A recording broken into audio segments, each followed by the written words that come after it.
Hey guys, it's Steven here, back with another video, and it's a very big weekend in the Barclays Premier League, because Manchester City head to Southampton tomorrow to play in form, currently sat in third, Ralph Hasenhüttl's Southampton, and I'm very nervous, I'll be honest. Before I get into this preview though, I want to say thank you to my latest patron. Big up Ryan Yates, who's joined. He's become a second tier Patreon member as well, so he gets access to the Q&A, which I've just done, and also the bonus videos. I've done four so far this month, and there'll be even more. I'm going to try and do like at least 5 bonus videos a month. It'll be player ratings. I'm going to do academy roundups and all that kind of stuff. So big love to Ryan. If you want to get involved and help support this channel a little bit more, patreon.com/Esteemed Company. And of course, YouTube members as well.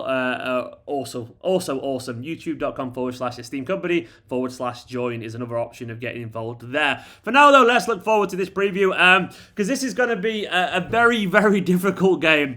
Southampton are sat in third. They are a very good team, and this is a big game given the context of recent performances. We were all incredibly frustrated to watch West Brom shithouse their way to a draw against us. 2 very boring draws back to back.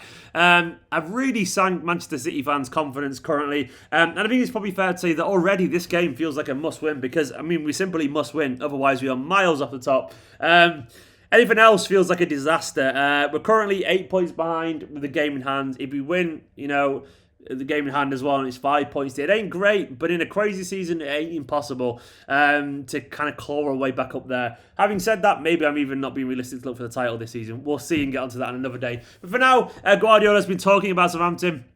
He said, sorry about Manchester City, he said, we have to play better, we create chances and we can play better. We were not able to do some principles perfectly lately, and we have to come back on this. It's not just the responsibility of the strikers. The strikers know they have to score, everybody knows it, but everybody's involved to create more clear chances. This is all we can do.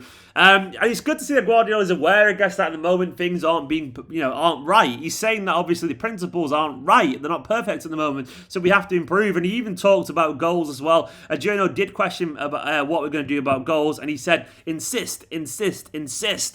If 25 shots is not enough, create more. Insist. Be positive. One day it will break. Be aggressive. Put more players there. And when we are able to score and win, the confidence will be back. The reality is, comparing 40 goals we scored in the year we won the first Premier League, 36 the next year, and the 35 the year after. This year we have 18, which is a sobering picture, of course. He went on to say, and so in the previous seasons we were there really well, and we have to score more. Last season we scored more goals than Liverpool. We conceded too much, but we have to score more. Everybody knows it, but it doesn't depend on one specific player. Everyone can score. It depends on the mentality and the desire. And he's right, to be honest. And I think that's probably a way of deflecting some of the criticism of Gabriel Jesus, because lately, Gundogan's missed chances. He scored the other day, but he's missing chances. Sterling's missing chances. Kevin De Bruyne is missing chances. Ruben Diaz has missed chances, is what I can recall. It isn't just on one player to score goals. We have to be more aggressive and more clinical as a team. So yeah, he's absolutely spot on. This game is crucially important. In terms of the team news, it's kind of as you were, really. It's just like the same thing every day. Zinchenko is still an injury concern. Garcia is still an injury concern. So those two are out. And it's pretty much as you were with Aguero. He said, this is what Guardiola said about Aguero. He trained today and trained really well, but I don't know how many minutes he can play. It wasn't anything about the knee, but in another position. Jesus Christ. So he wasn't the knee this time, apparently. I mean, Aguero, unfortunately, I do think personally we are seeing the end days for Aguero. I might be wrong, but I've been saying this since, I don't know, spring. I felt like genuinely that we were always looking for a situation where Aguero could have had a massive decline this season. It does feel that way for me. I heard personally that City are going to go big for a striker in the summer, so I would not be surprised if his days are over, because you just can't trust him anymore. I want to be wrong. Prove me wrong, Sergio, you beautiful bastard. But for now, I just don't feel like I'm going to be wrong. I'm sorry, guys. I feel like Aguero you just can't trust him anymore, unfortunately. His body doesn't want to hold up. In terms of the lineup, oh, God, where do you start with this, man? Where do you start with this lineup? Ederson will be in goal, as we know. He needs to improve his form, of course, but he will be in goal, as we know. I thought Cancelo let himself down the other day. I think Stones and Diaz would definitely be back in defence, because the other day, he wasn't great. Diaz was fine. It'll be Stones and Diaz. We'll go back to the defences, not conceded any goals. Mendy might start again, though I thought he was pretty poor the other day. Maybe we'll see Cancelo at left back with Kyle Walker at right back. I'll go for that. Cancelo, Diaz, Stones, Kyle Walker, I reckon. Unfortunately, we're not going to see anything other than a Rodri Gundogan pivot. You'd have to be stupid to think otherwise. I think it's pretty obvious. That's exactly what we go for, whether we like it or not. Gundogan was very good the other day. Rodri splits opinions. I did see some stats that suggested that he's got the most progressive passes in the league, and he's perfectly atop in terms of defensive contributions and forward passes as a metric. Maybe he does it too slowly, but Guardiola will look at those stats and he will trust him. He's going to start, whether we like it or not. Then going forward, it will be Kevin De Bruyne. Guardiola was asked if he'd get a rest, and he said no, he is so important for us that he won't rest. He rested in the Champions League previously, and right now we need him. So no rest for the Wicked, and the Wicked better be more wicked this time, because De Bruyne recently has been a little bit piss poor in front of goal, even if he has created a few chances. So De Bruyne, find your shooting boots, man. You're too good to not be taking these chances. Up front,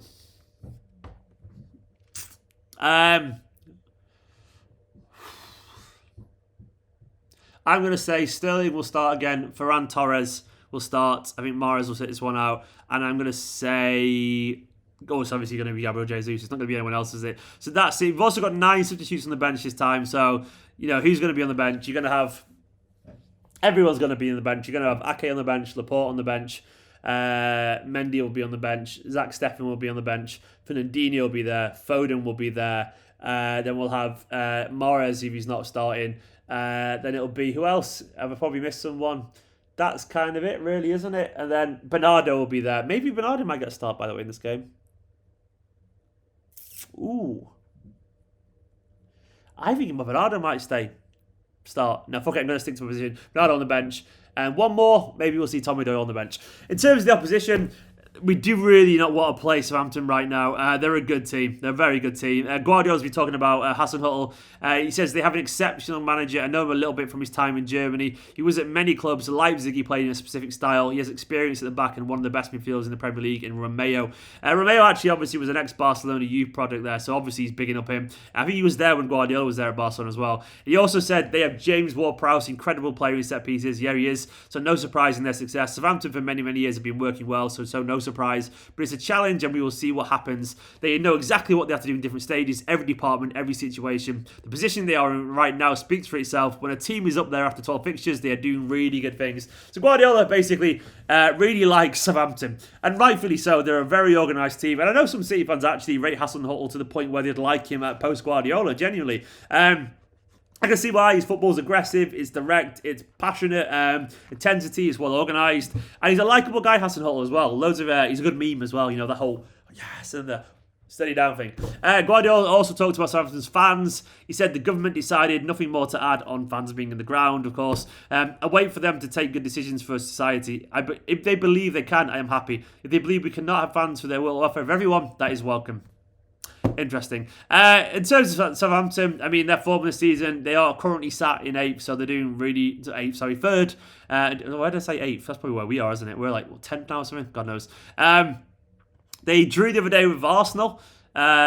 Of course, I think it was Walcott scored, wasn't it? Was it Walcott who scored? It was indeed, wasn't it? They've obviously got the threat of Danny Ings. I mean, he's not scored now for 2 games in a row, so I can guarantee you he's scoring this one. But he's got 6 goals and 3 assists in 10 league outings this term. They've obviously got good players. They've got no real injury concerns as well. They beat Sheffield United 3-0, Brighton 2-1. Lost to United 3-2. Drew with Wolves, beat Newcastle 2-0, beat Southampton, beat Everton, drew 3-0 with Chelsea, They are Southampton. Drew 3-0 with Chelsea, beat West Brom, beat Burnley, got battered by Spurs 5-2, and so on and so on. Lost Southampton at the start of the season. But either way, they're in very good form. And I'm fearful for them because the way they play at the moment, they'll be sensing blood from Manchester City. They'll be right all over us, and they'll be going for the first minute to the last to try and beat us. I've got a feeling, unfortunately, in terms of my prediction. This game, I do think we'll see something of a reaction, but I just can't predict a Manchester City win. I want to. At the same time, I can't predict a Manchester City defeat, but I've got a feeling it'll be a draw. 1-1 I'm going to go for, which is not good enough. We know it isn't good enough, but it's all I can realistically say. I want to go with my heart and say City will come back and we'll beat them 2-1 or something like that, and it'll be a composed, clinical performance. But at the moment, I just can't see it. I feel like we'll have some good spells, but we'll concede a goal. and we won't be able to get a winner. So I'm going to say 1-1. I want to be wrong. I really want to be wrong. I really, really do. Thank you, though, for watching this video. Do let me know down in the comments what you make of this game and your predictions, your lineups, and all the usual stuff. I will see you tomorrow, as ever, for a watch-along. So see you tomorrow for that game. And please do make sure to hit the like and subscribe button. And thank you to all the patrons. Big up Ryan Yates once again for joining and supporting my channel. Love you all loads. And go watch the Q&A I did as well. And also, I'll be back on Twitch later, maybe. In a bit. Love you all.